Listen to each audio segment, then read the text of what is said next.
El martes pasado se movilizaban también en La Rioja las trabajadoras de las escuelas infantiles de La Rioja, de las escuelas infantiles de 0 a 3 años, que van en distinto bloque, ¿no?, que la educación más reglada o la educación obligatoria o cuasi obligatoria, porque el 3 a 6 tampoco es obligatorio, pero bueno, en definitiva, estaban ahí situadas. Y yo creo que hay que escuchar a los trabajadores y trabajadoras. A mí me resulta curioso escuchar al Grupo Popular, que parece que son los que más defienden los derechos de los trabajadores y las trabajadoras, pero a mí lo que realmente me pasma es que, bueno, pues que realmente es en escasísimas ocasiones cuando hablamos de derechos de los trabajadores por cuenta ajena, ¿no? Porque sí que se habla mucho de trabajadores autónomos, sí que se habla mucho de empresas, sí que se habla mucho de lo que reivindican las empresas y muy poquito por parte del Gobierno de La Rioja de lo que son los derechos de los trabajadores y de las trabajadoras, de cuáles deben ser los salarios, de cómo llegar a final de mes, de cuáles son esas condiciones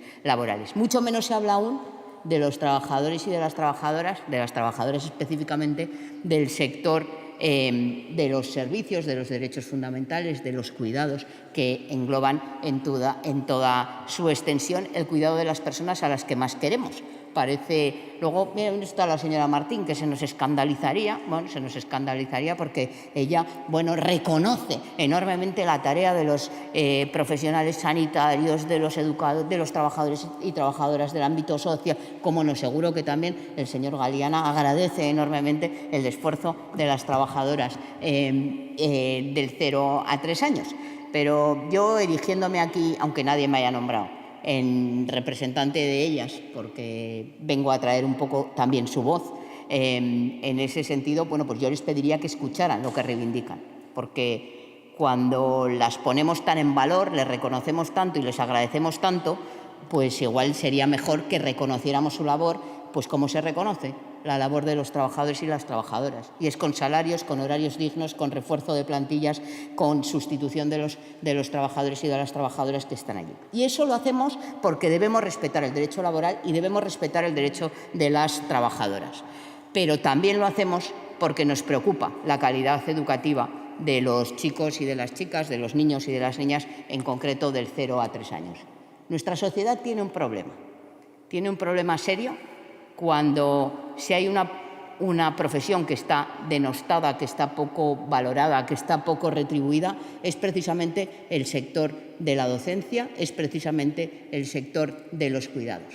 Lo he citado en alguna ocasión, pero había un director de un banco europeo, ni más ni menos, y que relataba que era de un país nórdico, no recuerdo cuál, lo he intentado buscar y no lo he encontrado, no recuerdo cuál, y relataba que su sueño siempre había sido ser docente, siempre había sido ser profesor o profesora, pero que no había conseguido porque la nota no le daba y que además las condiciones laborales eran muy positivas.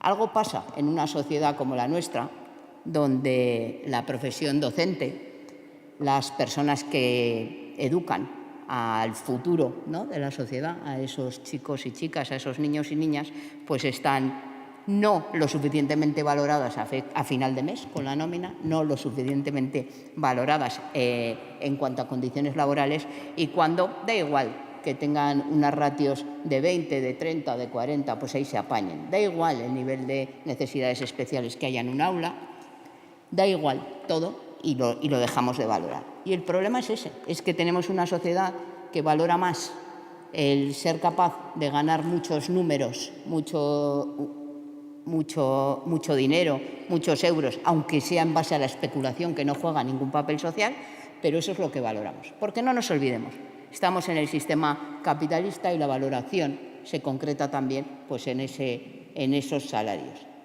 Porque la vocación no paga la bolsa de la compra. La vocación no paga la vivienda. La vocación no permite tener una vida digna. Y lo que es triste es que hay gente que tiene vocación y que, sin embargo, no pueda dedicarse a aquello para lo que tiene vocación porque las condiciones laborales sean totalmente insuficientes.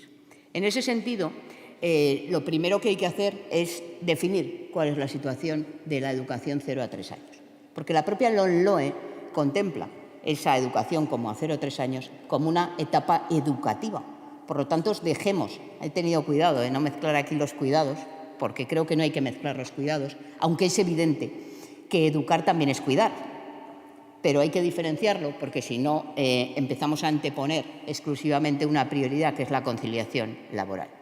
Y cuando digo que la educación 0-3 años es una etapa educativa, implica que las administraciones públicas, aún en la privada, tienen obligación de controlar que la función social, la función educativa, sea cumplida, sea garantizada.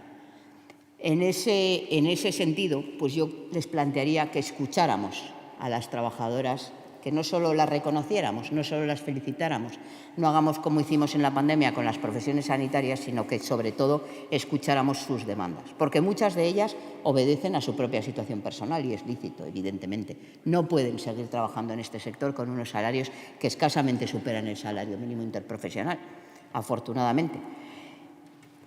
No pueden prestarse ese servicio realmente educativo si yo tengo a una única persona en un aula con alumnos de 0 a 1 año, por ejemplo, y me tengo que estar ocupando a la vez de educarles y a la vez de cambiarle el pañal y a la vez de darle de comer y a la vez de darle un vaso de agua. Por eso también plantean esta cuestión de la pareja educativa, que lo defendíamos también en el ámbito de la educación social, en el ámbito de los centros de protección.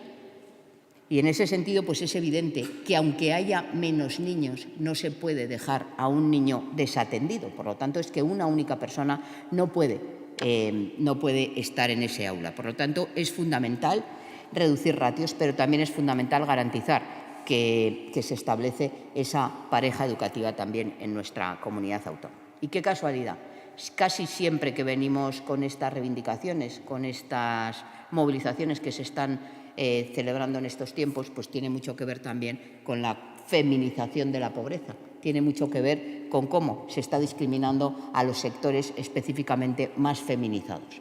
Lo he dicho en otras ocasiones, las mujeres sufrimos una discriminación en todos los ámbitos, pero en el laboral no es una excepción. Lo digo para que luego entre el señor Aldá al trapo, que le gusta decir no, que teníamos privilegios. Bueno, yo ya se lo dije en una ocasión. Bueno, pues la realidad es que siempre son los sectores feminizados los que tienen peores condiciones laborales. Y en ese sentido, para evitarnos líos, pues hemos hecho una iniciativa que no es propia, que responde a las demandas del sector, que responde a algo que desde Izquierda Unida nos gusta hacer, porque entendemos que las personas que trabajan en cualquier ámbito tienen un conocimiento muy superior al del resto de la población de cómo mejorar esa situación. Nos gusta escucharles y bueno, pues nos plantean una serie de tablas reivindicativas y plantean, bueno, pues obligaciones o tienen demandas para el Gobierno de La Rioja y tienen demandas para el Gobierno de España. Y aquí, pues como a nosotros nos da igual, nosotros lo que nos importa, por un lado, es garantizar esas condiciones dignas y, sobre todo, garantizar esa etapa educativa como una etapa de calidad y entendiendo que la competencia del Gobierno de La Rioja y del Gobierno de España incide de lleno en esa materia. Planteamos distintas posturas. Ya no nos extrañaría nada, seguramente llegaremos al final y lo que le instamos al Gobierno de España, ¿verdad, señor Ollero? Pues votarán los del PP a favor, y lo que instemos al Gobierno de La Rioja, pues votarán los del PP en contra, y a la inversa hará el Grupo Socialista. Pues nosotros, como entendemos que esto no va de quién gobierna en un sitio o en otro, esto va de que tenemos que establecer leyes que garanticen que el sistema educativo 0 a 3 años es de calidad, pues planteamos toda una serie de medidas para que intervengan todos ellos. Porque es verdad que cuando hablamos de las transferencias en materia educativa también estamos asumiendo competencias y no vale siempre, señora Cotelo, estar diciendo que todo lo fiamos a que nos dé el Gobierno de España. Ustedes lo dicen en muchas ocasiones. Me lo decía, no, pues que el Gobierno de España nos dé fondos. Si esto siempre va de lo mismo, salvo que esté el señor Rajoy, que entonces ya da igual que nos dé fondos o no nos dé fondos. Porque aquí realmente lo único que importa es tirar balones fuera. Mire, yo entiendo que ustedes ejercen una gran responsabilidad y solo les reitero una posición que hemos tenido en muchas ocasiones. No miren quién gobierna en un sitio o en otro. Miren qué programa quieren desarrollar. No lo vean como un ataque. Creo que hay múltiples medidas propositivas a las que ustedes sistemáticamente dicen que no. Gracias, señora Moreno.